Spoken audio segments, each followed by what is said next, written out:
প্রতি বছরের মতো এইবারও বাইতুল মোকাররম জাতীয় মসজিদে ঈদের ৫টি জামাত অনুষ্ঠিত হলো। সকাল ৭টায় প্রথম জামাতের পর দ্বিতীয়, তৃতীয় ও চতুর্থ জামাত পর্যায়ক্রমে সকাল ৮টা, ৯টা ও ১০টায় অনুষ্ঠিত হয়। ১০টা ৪৫ মিনিটে সর্বশেষ জামাত অনুষ্ঠিত হয়। ধর্মীয় ভাব গাম্ভীর্যের মধ্য দিয়ে অনুষ্ঠিত প্রতিটি জামাতে দেশ, জাতি ও মুসলিম উম্মার কল্যাণ কামনায় দোয়া করা হয়। ঈদ জামাতকে কেন্দ্র করে বাইতুল মোকাররম এলাকায় পর্যাপ্ত নিরাপত্তার ব্যবস্থা নেওয়া হয়। কার সাথে নামাজ পড়তে আসছো? আমার বাবার সাথে। বাবার সাথে নামাজ পড়তে আসছো? কেমন লাগলো তোমার নামাজ পড়ে?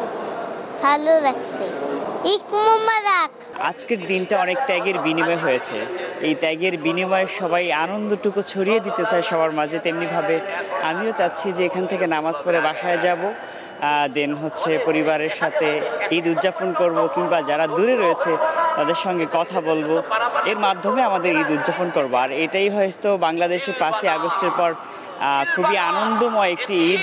দেশের সকল মুসলিম ভাই বোনদেরকে ঈদ উল আজহার শুভেচ্ছা। আপনারা সকলে ঈদের নামাজ পড়বেন, আল্লাহর জন্য পশু কোরবানি করা হবে এবং আমরা পরিবারের সাথে ঈদের আনন্দ ভাগাভাগি করব। আল্লাহ পাক যেন এই ঈদ উল আজহাকে উদ্দেশ্য করে আমাদের জীবনের অতীতের সমস্ত দুঃখ, সমস্ত বিপদ আপদ থেকে আল্লাহ পাক যেন আমাদেরকে মুক্তি দান করেন এবং আমাদেরকে সুখ শান্তি এবং আনন্দময় এবং হেদায়েতের মাধ্যমে আল্লাহ পাক যেন আমাদের এই দুনিয়ার জিন্দেগি পার করার তৌফিক দান করেন।